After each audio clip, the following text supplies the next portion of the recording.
Ya, Assalamualaikum warahmatullahi wabarakatuh. Kembali lagi bersama saya, Sohrul Rahmatul Agija. Kali ini kita belajar mengenai model regresi linear.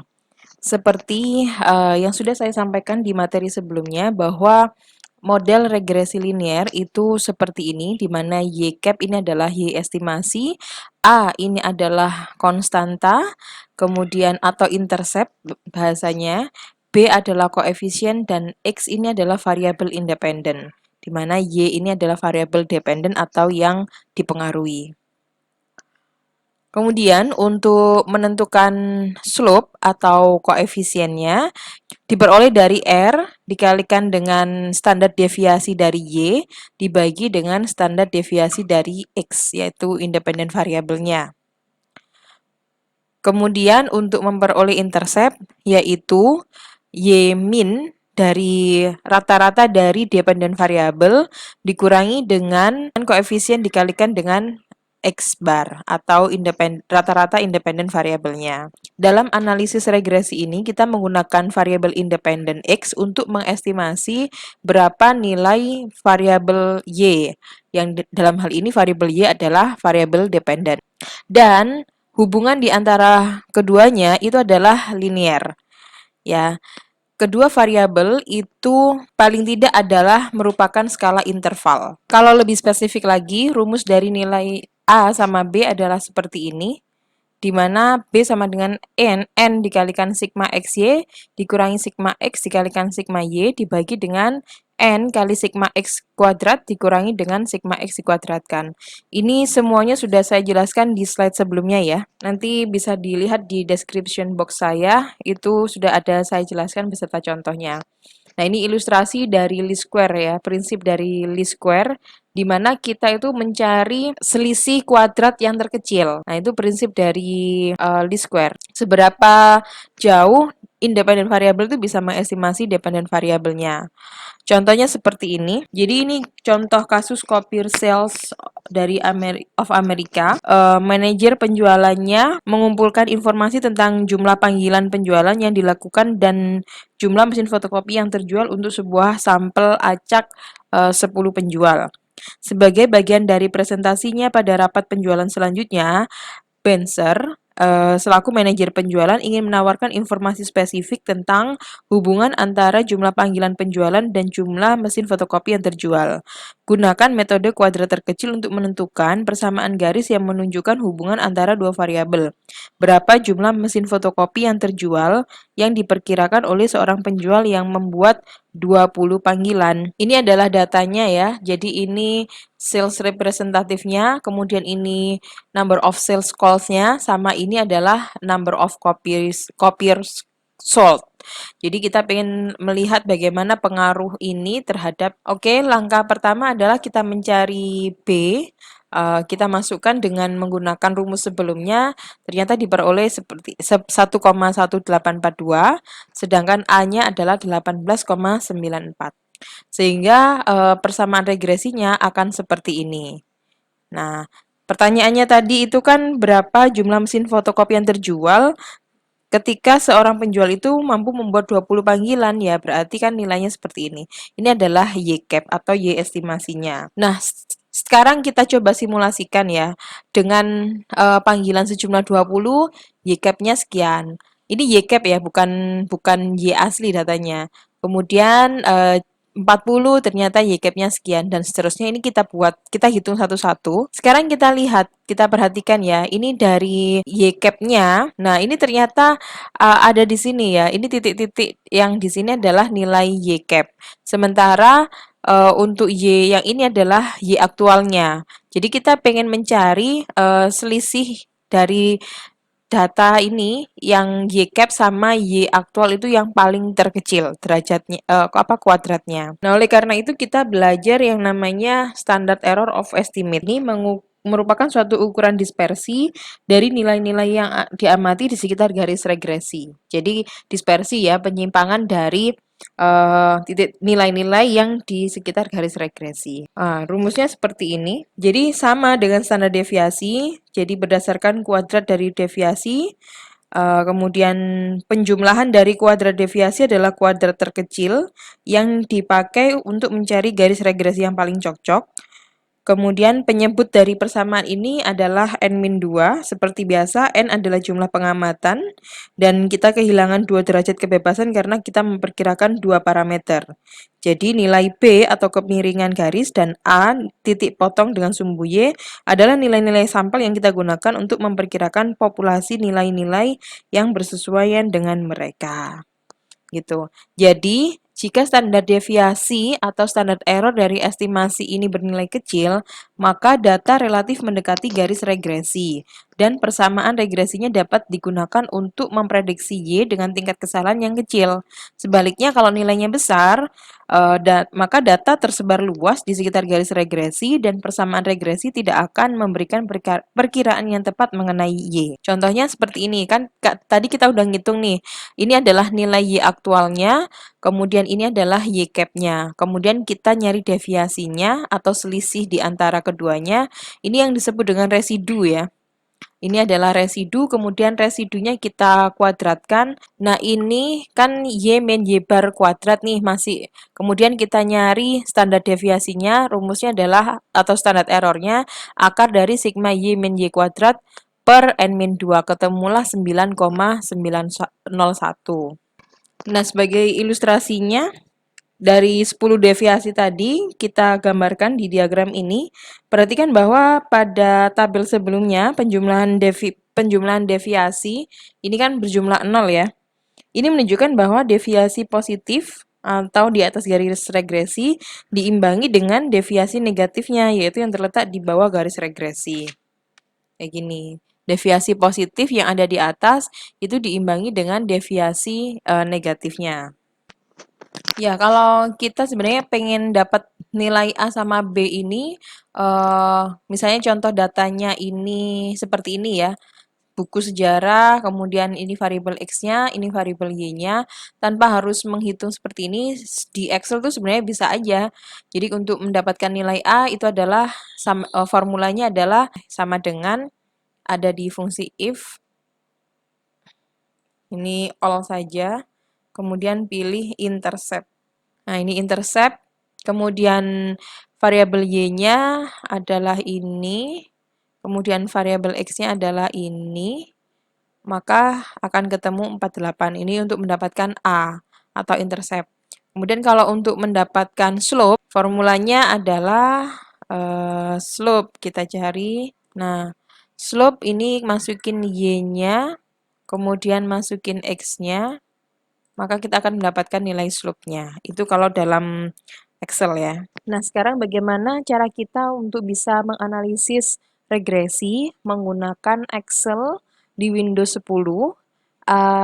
Kalau dulu kan kita udah bisa langsung pakai data analysis. Karena di Windows 10 ini berbeda, maka Anda cari insert, kemudian di sini klik my add-ins, kemudian manage other add-ins. Ya, ini klik analysis toolpack. Kemudian ini kan masih masuk kategori inaktif ya. Nah, kan ini ada yang aktif, ada yang inaktif. Nah, karena ini masuk inaktif, maka kita masukkan di sini di Excel Adds In, kemudian ini kan udah diklik nih, terus kita go. Kemudian masukkan di analisis toolpack-nya, kemudian oke. Kita tunggu sampai dia bisa aktif. Nah, sekarang udah bisa muncul, kan tadi nggak ada muncul data analysis, sekarang bisa muncul data analysis. Kita coba cari di sini, ini ada korelasi, ada kovarian, dan semuanya ada. Nah, kemudian kita pilih di sini regresi. Nah, ini ya, regresi. Oke, kemudian Y-nya dimasukkan, baru setelah itu X-nya kita masukkan, kemudian confidence levelnya 95% nggak masalah. Kalau pengen tahu residual plots-nya, line fit, kalau pengen tahu semua ya, kemudian normal probability-nya juga pengen tahu, coba kita oke kan, maka dia akan muncul seperti ini. Ya, ini menggunakan Excel. Nah, kayak gini residualnya kita bisa tahu di sini kan nilainya berapa. Nah, begitu. Ini hasilnya. Nah, ini ada beberapa asumsi dari regresi linier. Yang pertama adalah nilai Y itu adalah berdistribusi normal.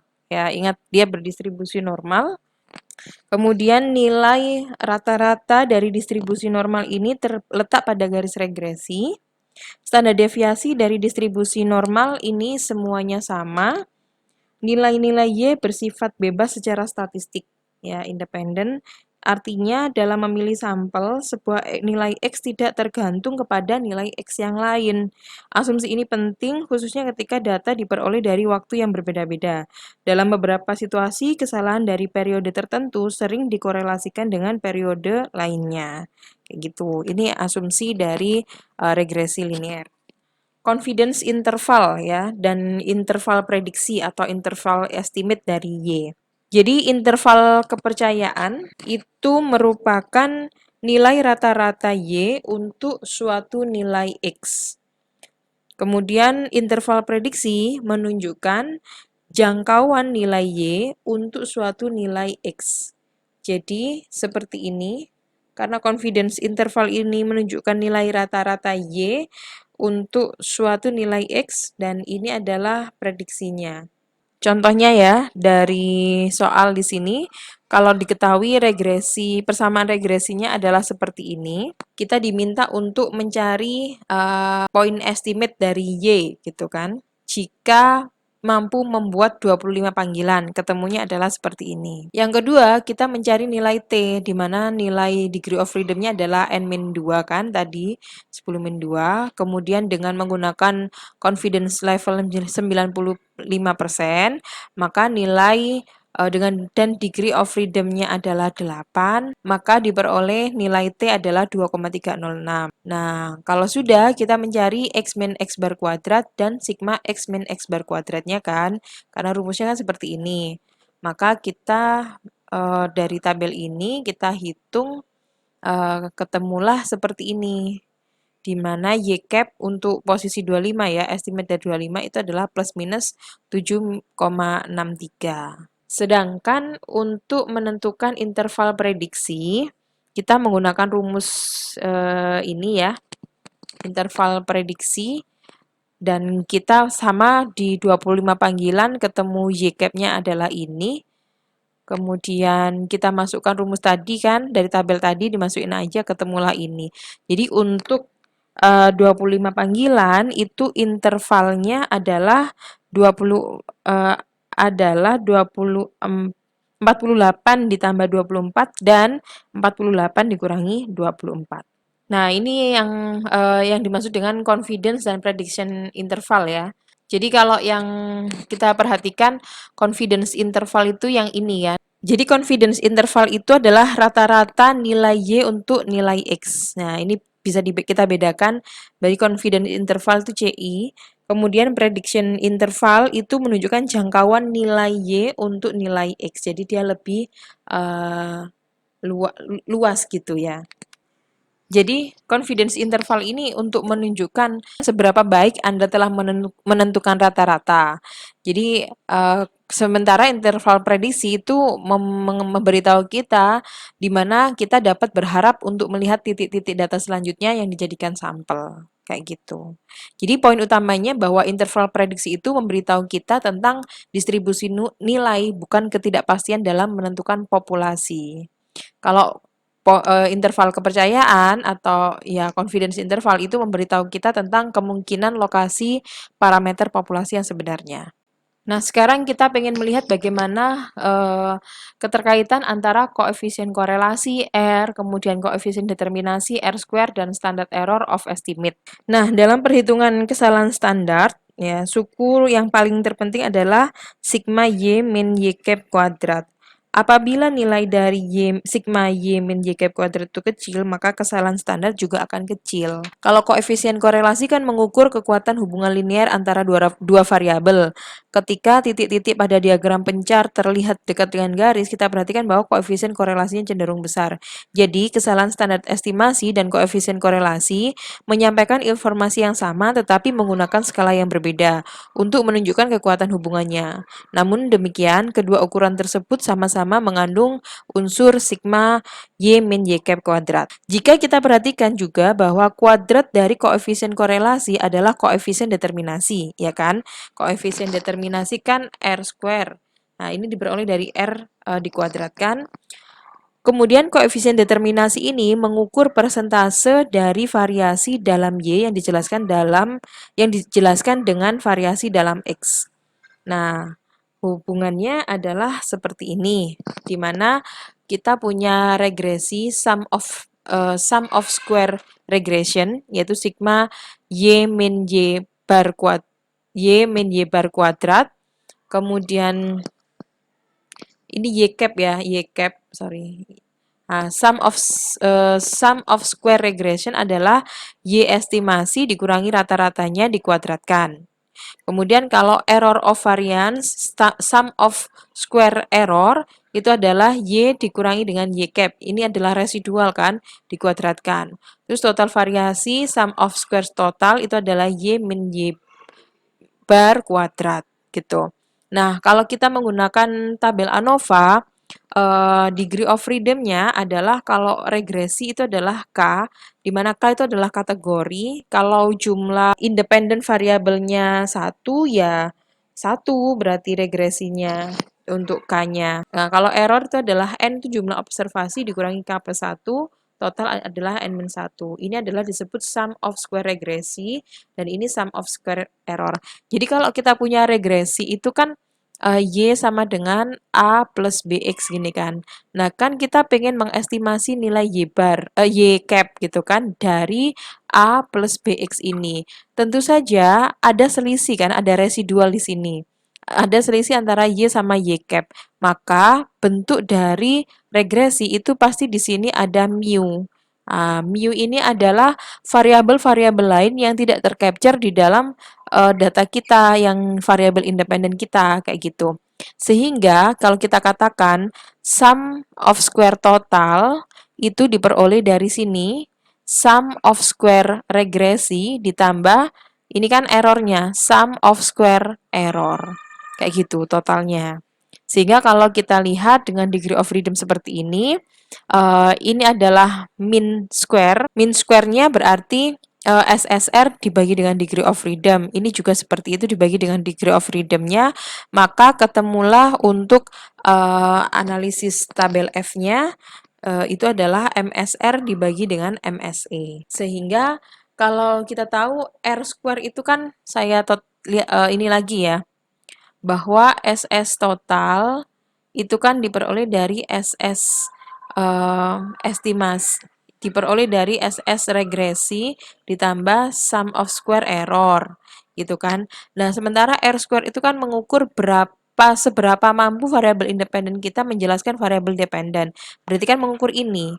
Oleh karena itu rumus dari R square atau ini koefisien determinasi kayak gini, rumusnya bisa cari korelasinya dulu dikuadratin boleh, atau langsung R square-nya ketemu dari berapa sum of square dari variabel independennya dibagi dengan sum of square total, di mana SSR kita ingat itu diperoleh dari Y cap dikurangi dengan Y bar dikuadratkan di sigma, kayak gitu.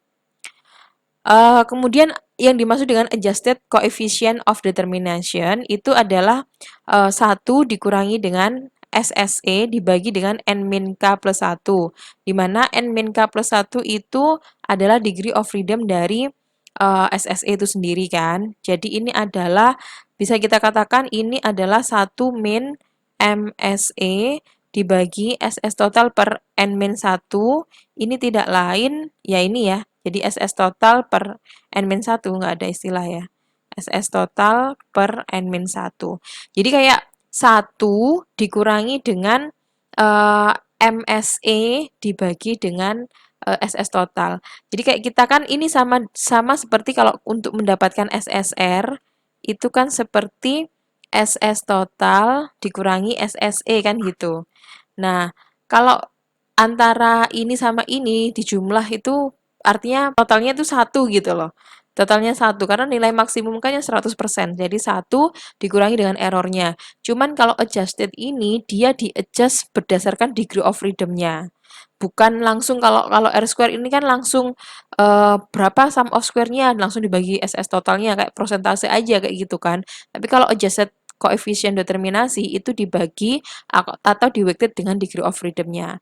Nah, antara nilai R square sama adjusted R square ini mana yang lebih valid, itu ya sama-sama validnya ya, tetapi karena ini dia di-weighted, jadi dia lebih lebih terbobot lagi, maka ini biasanya dinilai lebih valid kayak gitu dibandingkan dengan nilai R square. Nah, sekarang kalau kita lihat ini contohnya ya, analysis of variance-nya. Berapa banyak jumlah sampelnya kalau kita lihat dari sini. Dilihat dari totalnya, ini adalah N-1 kan, sehingga total sampelnya adalah 26. Dari sini bisa. Kemudian berapa banyak independen dan dependennya. Dependennya pasti satu ya. Kalau independennya itu berarti dilihat dari nilai K-nya, yaitu 5. Nah, sekarang kita diminta untuk mencari standard error of estimate atau Y atau YX yaitu standar error, kemudian akar dari SSE dibagi dengan N-2 adalah 100 dibagi 24 ya, dari N-nya tadi kan 26, kita akar.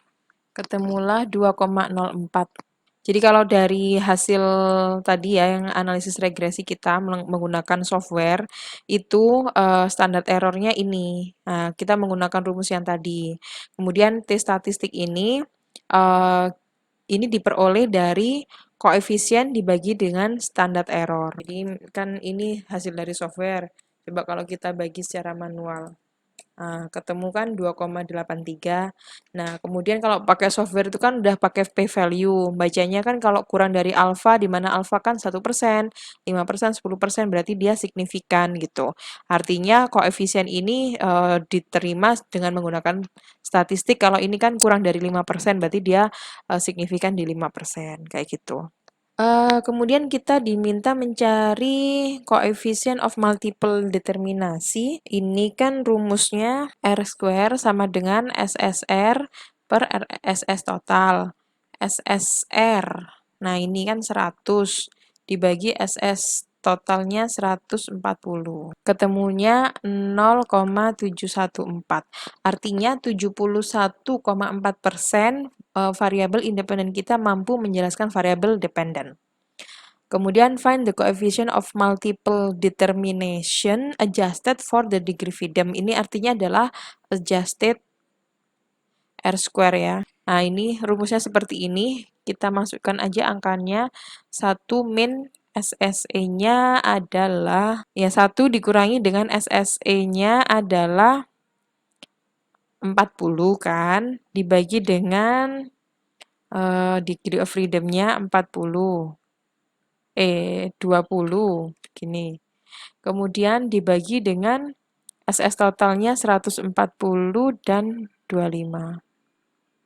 Nah, ini ketemunya adalah 1 min 0,35, maka ketemunya 0,65. Kayak gitu. Jadi, kalau tadi dari koefisien multiple determinasinya hanya 70, ketemunya 71,4%. Kalau menggunakan adjusted ini dia lebih kecil, tapi oke lah masih 65%. Justru kalau nilai R square-nya itu sampai mendekati 1, katakanlah 99,9% itu kayak impossible gitu. Itu biasanya justru malah terjadi masalah. Kalau masih seginian sih masih oke, nggak ada masalah. Transformasi data. Koefisien korelasi menyatakan kekuatan hubungan linear antara dua variabel. Mungkin saja dua variabel tersebut berhubungan erat, tetapi tidak linear. Nah, kita harus hati-hati ketika Anda mencoba memahami makna dari koefisien korelasi. Suatu nilai R mungkin menunjukkan tidak adanya hubungan yang linear, tetapi mungkin saja terdapat hubungan dengan bentuk lain yang non-linear atau kurvilinear. Nah, untuk menjelaskannya, di bawah ini terdapat 22 pemain golf profesional. Jumlah pertandingan yang mereka ikuti, jumlah kemenangan mereka, dan rata-rata skor pada tahun 2004. Dalam golf, ketentuannya adalah bermain dalam 18 lubang dengan sesedikit mungkin pukulan. Jadi, kita memperkirakan bahwa para pemain yang skor rata-ratanya lebih rendah akan memperoleh kemenangan yang lebih besar. Dengan kata lain, skor dan kemenangan itu berbanding terbalik. Nah, pada tahun 2004, Tiger Woods bermain dalam 19 pertandingan. Ini memperoleh 5.365 $5.365.472 dan skor rata-ratanya adalah 69,04 per ronde. Fred Couple bermain dalam 16 pertandingan memperoleh 1.396.109 dan memiliki skor rata-rata 70,92 per ronde. Data 22 pemain golf tersebut ada di tabel ini. Nah, korelasi antara variabel kemenangan dan skor itu adalah negatif 0,72. Ya, ini negatif 0,72. Ini merupakan hubungan terbalik yang cukup kuat, ya kan? Walaupun demikian, ketika kita menggambarkan data pada diagram pencar, hubungannya tidak terlihat linier ternyata. Tidak tampak suatu garis yang lurus. Nah, ini titik-titik untuk skor terendah dan skor tertinggi sepertinya cukup jauh dari garis regresi kan? Sebagai tambahan untuk skor antara 70 dan 72, titik-titik kemenangannya berada di bawah garis regresi. Apabila hubungannya linier, kita mungkin akan memperkirakan titik-titik ini berada baik di atas atau di bawah garis regresi. Nah, apa yang dapat kita lakukan untuk mengetahui adanya hubungan yang lain, misalnya nonlinier? Kemungkinan pertama adalah dengan mentransformasi satu dari variabel-variabel tersebut. Sebagai contoh, menggunakan Y sebagai variabel terikat, kita dapat menggunakan logaritma, resiprok, kuadrat, atau akar kuadrat dari Y. Kemungkinan yang lain adalah mentransformasi variabel bebas dengan cara yang sama. Jadi, ketika kita biar aman ya, karena kan ini asumsinya adalah regresi linier gitu kan. Sehingga apa ya, agar data kita itu dipastikan itu berbentuk linier, maka kita bisa mentransformasikan menjadi bentuk logaritma. Jadi tujuan dari ini perlu diingat untuk kalian ke depannya, kenapa data itu dilogaritmakan, itu bukan untuk menyamakan satuan ya, tetapi untuk melinearkan data. Oke, mungkin seperti itu dulu untuk regresi, konsep dasar regresi. Nanti kita lanjutkan lagi untuk konsep dasar dari regresi linear berganda. Terima kasih atas perhatiannya. Saya akhiri. Wassalamualaikum warahmatullahi wabarakatuh.